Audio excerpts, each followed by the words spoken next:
सूचना केवल हमारे विचार हैं, वित्तीय सलाह नहीं। निर्णय लेने से पहले खुद शोध करें। किसी भी लाभ या हानि के लिए हम उत्तरदायी नहीं हैं। आज हम देख रहे हैं ग्रेफाइट इंडिया लिमिटेड के 2024-25 Q3 की consolidated financial performance. Starting with the sales, पिछले क्वार्टर से सेल्स में -19% का डिक्रीज हुआ है, मगर कंपनी ने पिछले साल के मुकाबले मार्जिनल सेल्स डिक्लाइन रिपोर्ट किया, around -24%। Expenses -0.5% quarter on quarter decrease हो गए हैं, जो साल भर के -24.5% के डिक्लाइन के साथ अलाइन करता है। एक्सपेंसेस में डिक्रीज अच्छा है, लेकिन सेल्स में डिक्रीज निराशा की बात है। ऑपरेटिंग प्रॉफिट, जो पिछले साल के कंपैरिजन में 38.5% अप हुआ है, quarter on quarter around -107% decrease हुआ है। Operating profit margin OPM annual basis पे 0.5% से इंक्रीज हुआ है और पिछले क्वार्टर के कंपैरिजन में -18.5% से डिक्रीज हुआ है। एक्सेप्शनल आइटम्स को ऐड करके अदर इनकम पिछले क्वार्टर के कंपैरिजन में -89% गिर गई, बावजूद इसके ईयरली डिक्लाइन -70% हुई है। इंटरेस्ट एक्सपेंसेस पिछले क्वार्टर से -50% डाउन हुआ, लेकिन ईयर ओवर ईयर डिक्रीज -50% हुआ है।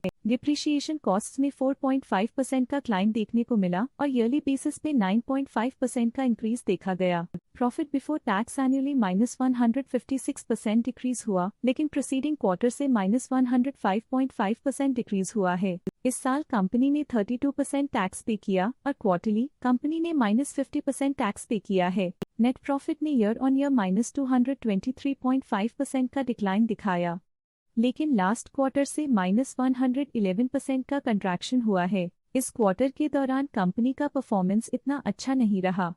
नेगेटिव नेट प्रॉफिट लॉसेस को इंडिकेट करता है। वहीं अगर एनुअल एनालिसिस की बात करें तो साल के दौरान कंपनी का परफॉर्मेंस अच्छा नहीं रहा। नेगेटिव नेट प्रॉफिट का मतलब है कि कंपनी प्रॉफिट के कंपैरिजन में नुकसान उठा रही है। अर्निंग्स पर शेयर EPS में ईयरली -204% का डिक्रीज देखा गया, लेकिन क्वार्टरली में 110% की गिरावट भी नजर आई। इस क्वार्टर में कंपनी का EPS इतना अच्छा नहीं रहा। नेगेटिव प्रॉफिट कमजोर एफिशिएंसी को दिखाता है। ग्रेफाइट इंडिया लिमिटेड के फाइनेंशियल स्नैपशॉट को रिव्यू करते हुए कुछ मुख्य ट्रेंड्स सामने आए हैं जो कंपनी की परफॉर्मेंस पे रोशनी डालते हैं। दिसंबर 2021 से दिसंबर 2024 तक ग्रेफाइट इंडिया लिमिटेड की फाइनेंशियल जर्नी में सबसे पहले बात करते हैं सेल्स की। इस साल सेल्स में -14% की गिरावट आई है और पिछले 4 सालों में भी -5% की गिरावट देखी गई है, जो एक लंबे समय तक गिरावट को दर्शाता है। 3 साल पहले के बढ़ती हुई सेल्स के बाद पिछले 2 सालों से सेल्स गिर रही है, जो ग्रोथ मोमेंटम बनाए रखने में चुनौतियां दिखाता है।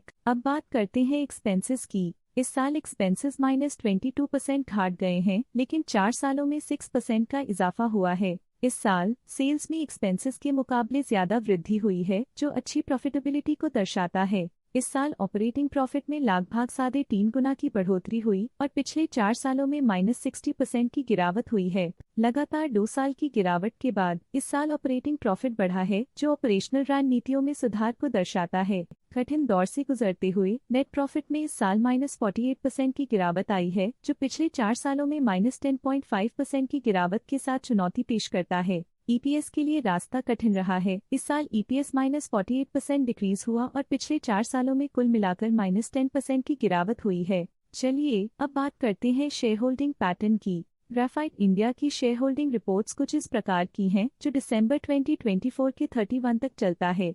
ये रिपोर्ट कंपनी के शेयर्स की डिटेल्ड जानकारी देता है, जिसमें promoters, promoter groups, foreign investors, public investors और सरकारी एंटिटीज शामिल हैं। पब्लिक हेल्थ शेयर्स का परसेंटेज 2024 के सितंबर में 20.04% से 2024 के दिसंबर में 19.68% तक डिक्रीज हो गया। इस डिक्रीज से साफ है कि इस टाइम पीरियड में कंपनी में पब्लिक का हिस्सा डिक्रीज हुआ है। जब कंपनी के शेयर्स का अधिकतम हिस्सा प्रमोटर्स, FII, DII या गवर्नमेंट के पास होता है, तब ये माना जाता है कि कंपनी मजबूत हाथों में है, जो स्थिरता और मजबूत समर्थन को दर्शाता है और इस मार्केट की स्थिरता बनी रहती है। डोमेस्टिक इंस्टीट्यूशनल इन्वेस्टर के शेयर होल्डिंग में थोड़ा डिक्रीज आया 2024 के सितंबर से 2024 के दिसंबर में, जो दिखाता है कि डोमेस्टिक इंस्टीट्यूशंस ने अपने स्टेक को -0.1 से डिक्रीज किया है। FII, फॉरेन इंस्टीट्यूशनल इन्वेस्टर्स, ने अपना शेयर होल्डिंग सितंबर 2024 में 4.59% से दिसंबर 2024 में 5.05% तक इंक्रीज किया।